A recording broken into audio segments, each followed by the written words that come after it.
नमस्कार दोस्तों, चलिए हम लोग एक्सरसाइज 3.1 के क्वेश्चन को सॉल्व कर रहे थे।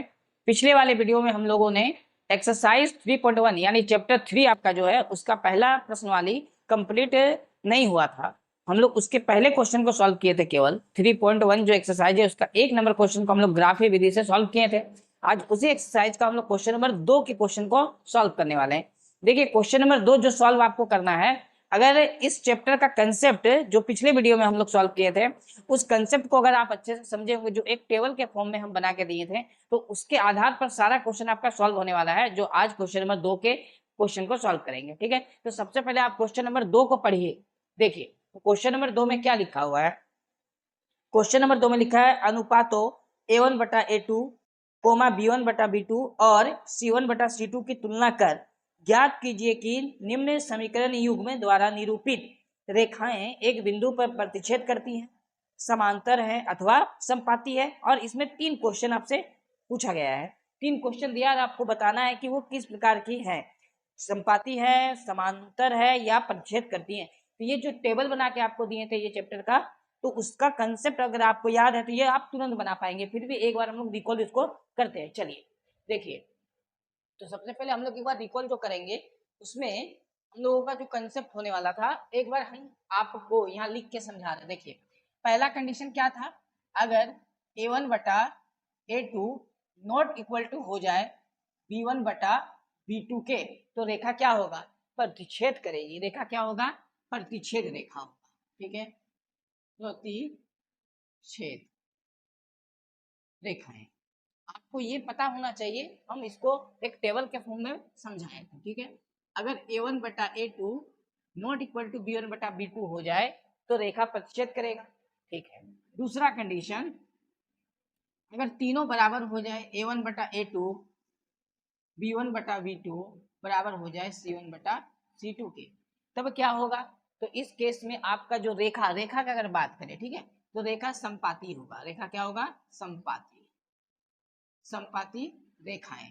ठीक है, समपाती रेखाएं। अब तीसरा केस क्या था, जब A1/A2 बराबर हो जाए B1/B2 के, लेकिन बराबर ना हो C1/C2 के। ये तीसरा केस है। तीन ही कंडीशन होता है। तो इसमें क्या होता है, रेखा समांतर होती है। रेखा कैसा होता है, समांतर, समांतर रेखा है।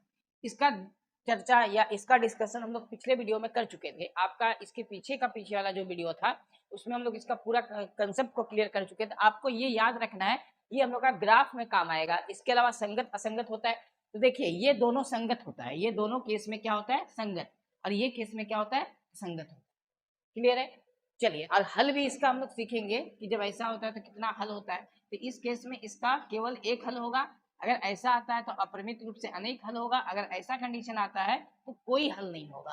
क्लियर है। चलिए, तो हम लोग देखिए, पहला क्वेश्चन जो आपका 2 नंबर में जो पहला क्वेश्चन लिखा गया है वो है क्या। तो 2 नंबर का पहला क्वेश्चन में लिखा गया है, बिल्कुल आसान है, आपको समझने में आसानी होगा। आप ध्यान से देखिए, 5x minus 4y plus 8 equal to कितना, 0। और दूसरा समीकरण दिया है 7x plus 6y minus 9 equal to 0। ठीक है, ये क्वेश्चन दिया है।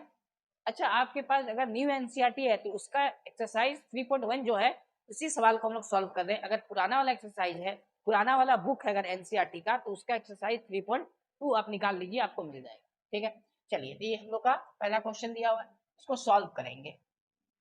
चेक करना है आपको कि रेखा है क्या। तो देखिए, ये समीकरण से, पहला वाला समीकरण से हम लोग लिखेंगे A1 का वैल्यू 5 हो जाएगा।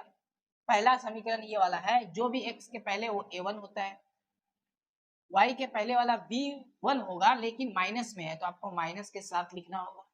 आखिरी में यहाँ जो बचा है बराबर के जस्ट पीछे, वो हम लोग का C होगा। यानी A1, B1 और C1 ये आपको पहले लिख लेना है। अब A2 आप निकालें तो A2 दूसरा समीकरण से आएगा जिसका वैल्यू कितना होगा, 7। B2 कितना हो जाएगा, 6, और C2 कितना हो जाएगा, -9। इस तरह आपको A1 B1 C1, A1 B1 C1 के बाद A2 B2 C2 का वैल्यू लिख लेना। ठीक है, अब हम लोग सबसे पहले निकालेंगे A1/A2, क्योंकि तुलना ऐसा ही होता है। तो A1 का वैल्यू कितना है, 5, और A2 का वैल्यू 7, ये आया 5/7 कोमा। अब हम लोग निकालेंगे B1/B2। तो B1 कितना है -4 और B2 कितना है 6। इसको काटेंगे तो आएगा -2/3। ये 2 के पारा में कट जाएगा, ठीक है, -2/3। अगर A1/A2 का वैल्यू जो आया और B1/B2 का वैल्यू जो आया, अगर ये बराबर नहीं है तो C1/C2 आपको कंपेयर करने का जरूरत नहीं है, क्योंकि दोनों इक्वल नहीं आया है। हम लोग लिख सकते हैं इसीलिए A1/A2 बराबर नहीं है B1/B2 के, बराबर ये नहीं है। अगर ये बराबर नहीं है तो बताइए पहला वाला केस हो रहा, यानी रेखा कैसा होगा, प्रतिच्छेद करती हुई रेखा होगा। तो आपको आंसर भी इसी तरह लिखना है। अतः रेखाएं एक बिंदु पर, रेखाएं क्या करती है, एक बिंदु पर प्रतिच्छेद करती हैं। एक बिंदु पर क्या करती है, प्रतिच्छेद करती है। ये आंसर हो गया, बस इतना लिखना है। ये लिखने के बाद हम लोग अब क्वेश्चन नंबर 2 को बनाएंगे। तो क्वेश्चन नंबर 2 को बनाने का जगह नहीं है, हम लोग आगे देखते हैं क्वेश्चन नंबर 2 किधर बनेगा। इसको नोट करिए, फिर हम लोग क्वेश्चन नंबर 2 बनाएंगे, क्योंकि क्वेश्चन नंबर 2 का ये पहला क्वेश्चन है, उसके बाद और 2 क्वेश्चन बचा हुआ है, ठीक है। क्वेश्चन नंबर 2 में लिखा है, ये 2 नंबर का हम लोग बना रहे हैं, ठीक है। 2 का पहला क्वेश्चन हम लोग बनाए थे, ये 2 नंबर का दूसरा क्वेश्चन है। चलिए इसमें भी हम लोग उसी प्रकार सॉल्व करेंगे। पहले आप A1 का वैल्यू यहाँ पर लिखें, पहला समीकरण x के पहले वाला A1, y के पहले वाला B1 और आखिरी में जो यहाँ नंबर लिखा है जिसमें x y कुछ भी ना हो वो होता है C1, ठीक। A2 B2 और C2। अब कंपेयर करेंगे तो लिखेंगे इसीलिए A1/A2 बराबर, A1 का मान कितना है 9 और A2 का मान 18। इसको काटेंगे 9 का पहाड़ा में ये कटेगा 1/2 आया, ठीक है। हम लोग B1/B2 निकालेंगे तो B1 कितना है 3 और B2 कितना है 6। इसको काटेंगे 3 का 3, 3 दूनी 6, इसमें भी कितना आया 1/2 आया। जब A1/A2 और B1/B2 आपका बराबर आ जाए तब हम लोग C1/C2 को चेक करने के लिए निकालेंगे। C1/C2, C1 कितना है 12, C2 कितना है 24, 12 कम 12, 12 दूनी 24, यानी इक्वल टू कितना आ गया 1/2। तो इस केस में हम लोग क्या देखें, A1/A2, C1/C2 और B1/B2 सब बराबर है ना। यानी हम लोग लिख सकते हैं A1/A2 बराबर है B1/B2 के बराबर है C1/C2 के। जब तीनों बराबर हो तो ये दूसरा केस बनता है।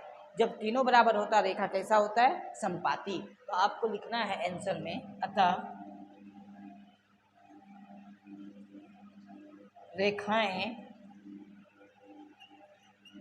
समपाती हैं। रेखाएं कैसी हैं, समपाती। ये आपका आंसर हो गया। तो हम लोग का देखिए 3 क्वेश्चन दिया है, इन तीनों तरीका में बनेगा। तो हम लोग का दूसरा कंडीशन भी हो चुका है, ठीक है। चलिए इसे नोट करिए। 2 नंबर का तीसरा क्वेश्चन हम लोग सॉल्व करेंगे। देखिए 2 नंबर का ये तीसरा क्वेश्चन है, ठीक है। आपका जो क्वेश्चन नंबर 2 है उसमें टोटल 3 क्वेश्चन है, 2 क्वेश्चन सॉल्व हुआ, ये तीसरा क्वेश्चन है। देखिए इसमें भी हम लोग उसी तरह सॉल्व करेंगे। सबसे पहले तो आपको A1 का वैल्यू कितना होगा 6, B1 -3, C1 10 आया, A2 2 हुआ, B2 -1। अच्छा y का वैल्यू अगर केवल y हो तो इसके पहले 1 होता है तो 1 लिखना है, ये माइनस के चलते माइनस आया। और C2 कितना हो गया 9। हम लोग चेक करेंगे A1/A2 6/2 काटेंगे कितना आ जाएगा 3 और ये 2 एकम 2 यानी 3/1, ठीक है। अब हम लोग निकालेंगे B1/B2। B1 कितना है -3, C1 कितना है माइनस माइनस कट गया, C1 नहीं B2। B1 है -3, B2 है -1, माइनस माइनस कट गया। 3/1 का मतलब ही 3 होता है, ठीक है। हम इसको लिख सकते हैं 3 और इसको भी लिख सकते हैं 3, ठीक। देखिए ये दोनों बराबर आया तो हम लोग C1/C2 जरूर अभी निकालेंगे यहाँ। C1/C2 ये हो गया 10/9। अब C1/C2 थोड़ा अलग आया, यानी A1/A2 बराबर है B1/B2 के, लेकिन C1/C2 के बराबर नहीं है। ठीक है, तो हम लोग लिखेंगे इसीलिए A1/A2 बराबर तो है B1/B2 के, लेकिन बराबर नहीं है किसके, C1/C2 के। जो बराबर नहीं होगा उसको काट के दिखाना है। ठीक है, तो बताइए तीसरा वाला कंडीशन हुआ कि नहीं हुआ। तो तीसरा वाला कंडीशन में जब ऐसा हो जाए, स्टार्टिंग का A1/A2 बराबर हो B1/B2 के और C1/C2 के बराबर ना हो, तो रेखा कैसे होते, समांतर होती है। क्लियर है, तो आपको लिखना क्या है, अतः रेखाएं समांतर हैं। रेखाएं कैसी है, समांतर है। ये हो गया हम लोग का आंसर। क्लियर हो गया। चलिए, तो 2 नंबर में 3 क्वेश्चन था हम लोग का, ये 2 नंबर में 3 क्वेश्चन कंप्लीट हो गया। अब इसी तरह हम लोग क्या करेंगे, क्वेश्चन नंबर 3 को भी सॉल्व करेंगे। यानी जो एक्सरसाइज आपका चल रहा है वो अभी कंप्लीट नहीं हुआ है। हम लोग इसके बाद नेक्स्ट वीडियो में क्वेश्चन नंबर 2 कंप्लीट है, तो नेक्स्ट वीडियो में क्वेश्चन नंबर 3 के सारे क्वेश्चन को सॉल्व करेंगे। ठीक है, आप अगर पहली बार आए हैं मेरे चैनल पर, तो आप चैनल को पहले सब्सक्राइब करें और वीडियो को लाइक करना ना भूलें। अपने दोस्तों के बीच अधिक से अधिक शेयर करें इस वीडियो के, ताकि कनेक्ट हो सके मेरे साथ, क्योंकि हम लोग का जो न्यू एनसीईआरटी बुक है, उस न्यू एनसीईआरटी बुक के सारे मैथ को हम लोग कंप्लीट करेंगे इसी चैनल पे। ठीक है, चलिए मिलते हैं नेक्स्ट वीडियो में। जय हिंद।